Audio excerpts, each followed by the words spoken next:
Hidup itu ujung-ujungnya duit. Kalau banyak dari kehidupan kita bisa tetap berjalan tanpa duit, tetap saja pasti ada bagian kehidupan yang membutuhkan duit. Apalagi kehidupan di kota-kota besar. Bahkan butuh banyak duit. Tapi jangan sampai lupa, hidup itu bukan cuma hanya butuh duit. Butuh juga yang lain-lainnya, seperti pertemanan, percintaan, dan masih banyak lagi yang dibutuhkan. Tapi ya, pertemanan maupun percintaan atau yang lainnya itu dalam banyak hal juga membutuhkan duit. Ya begitulah, sudah nasib, hidup itu ujung-ujungnya duit.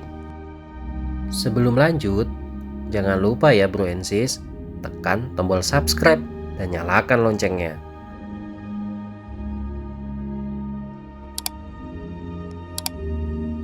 Habis jam kantor, bakal update konten-konten seru buat bro and sis. Konten-konten yang bermanfaat tentunya. Ya, minimal bermanfaat lah buat Mimin Kuli. Hehe. Like, komen, dan share-nya juga boleh kok bro and sis. Biar Mimin Kuli tambah semangat kontennya. Banyak yang bilang duit itu bukan segala-galanya. Ya, duit memang bukan segala-galanya. Tapi yang bilang duit bukan segala-galanya ada dua kemungkinan. Kemungkinan pertama, dia udah punya banyak duit, banyak banget. Atau kemungkinan yang kedua, dia kesusahan cari duit.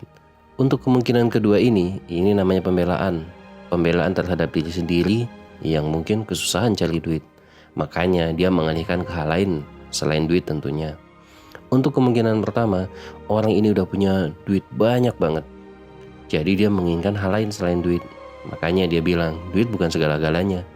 Karena dia udah punya banyak duit dan dia pengen hal yang lain lagi. Jadi jangan juga kita terjebak. Percaya deh, hidup itu ujung-ujungnya duit. Karena hidup itu ujung-ujungnya duit, kita harus punya pemahaman yang pas soal duit. Karena kalau kita nggak punya pemahaman yang pas soal duit, ini bisa sangat berbahaya. Gimana tuh maksudnya?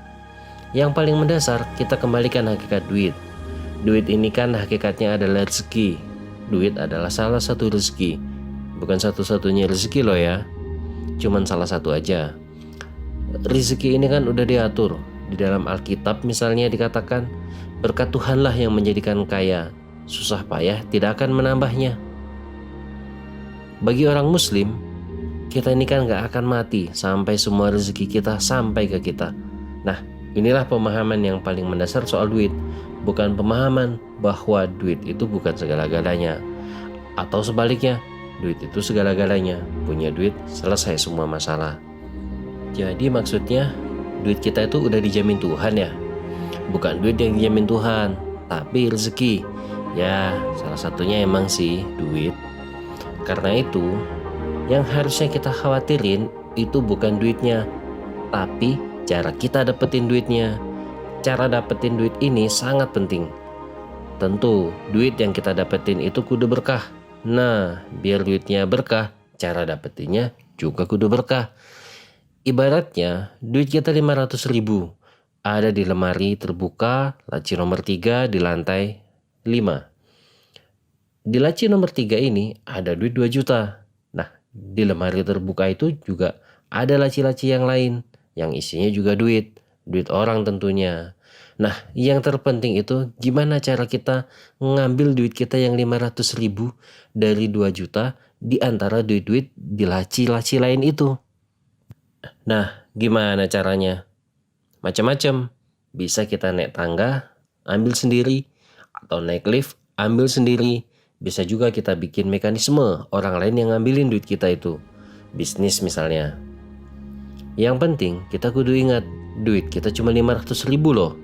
Kalau kita maksa dapat lebih dari 500 ribu, besar kemungkinan itu lebihnya nggak bener. Bisa jadi kita nyolong, nipu, atau korupsi. Intinya kita pasti ngembat duit orang lain, ngambil hak orang lain. Nggak berkah deh jadinya. Bentar. Gimana kita tahu duit kita cuma 500 ribu? Apalagi di laci yang sama ada duit 2 juta. Dan di laci-laci sebelah juga banyak duitnya. Kan udah jelas ukurannya. Apapun kerjaan kita, kelihatan jelas kok berapa duit kita ini. Misalnya kita karyawan, gaji 500 ribu. Jelas kan? Duit kita jatahnya 500 ribu. Atau kita ini pemilik usaha, tentu kita sebagai pemilik usaha udah punya hitungan bahwa potensial profit kita misalnya 400 sampai 600 ribu. Atau kita ini karyawan gajinya 300 ribu dan punya bisnis sampingan yang potensial profitnya 200 ribu sampai 300 ribu. Totalnya 500 ribu sampai 600 ribu kan. Jadi jelas kok, apapun pekerjaan kita, apapun profesi kita, sangat jelas bahwa jatah duit kita ya 500 ribu. Nah, kira-kira begitulah ukuran duit kita, itu usaha kita. Bukan kalkulasi angka loh ya, tapi usaha kita yang terkalkulasi. Kalau usaha itu nggak terkalkulasi, ya itulah berarti kita ngambil duit orang lain. Bisa jadi nyolong, nipu, atau bahkan korupsi. Misalnya kita punya usaha yang kita udah tahu, udah kita hitung omsetnya 5 juta dengan potensial profit 500 ribu. Lalu kita maksa profit jadi 2 juta tanpa adanya penambahan penjualan, penambahan barang, atau sekedar penambahan strategi. Coba tebak, dari mana penambahan profit yang 1,5 juta itu? Banyak cara. Dengan cara potong gaji misalnya, mengurangi timbangan misalnya, atau nggak ngasih servis full sesuai penawaran awal barang. Bisa juga ganti spek, artinya mengurangi kualitas barang. Jadi nggak sesuai dengan penawaran awal. Banyak cara kan? Tapi semua itu judulnya ngembat duit orang lain. Emangnya kenapa sih kalau kita ngembat duit orang lain? Kan kita juga butuh banyak duit. Bro and sis, mending jangan coba-coba deh ngembat duit orang lain. Semesta bakal mengambil alih duit itu dengan cara paksa. Misalnya sakit, sehingga harus berobat, kecelakaan, kehilangan duit, kerampokan, dan masih banyak lagi loh kejadian-kejadian yang pasti tidak kita inginkan, yang itu membuat duit itu tadi keluar. Aslinya itu bukan duit kita, tapi kita ngembat duit orang lain. Jadi mending jangan coba-coba deh ngembat duit orang lain, bro and sis. Ya begitulah, percaya deh, hidup itu ujung-ujungnya duit. Kita butuh banyak duit, tapi harus dengan cara yang benar.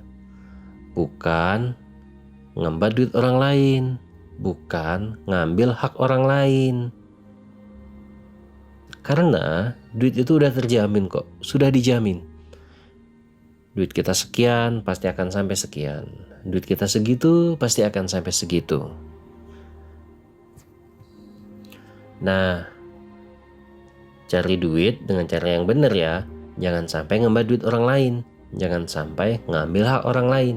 Biar duit kita berkah. Nanti deh, di kesempatan lain kita obrolin nih tentang bahayanya kalau duit yang kita dapat itu kita dapat dengan cara yang gak berkah. Yang penting sekarang bro and sis tahu kan bahwa hidup itu ujung-ujungnya duit yang berkah tentunya.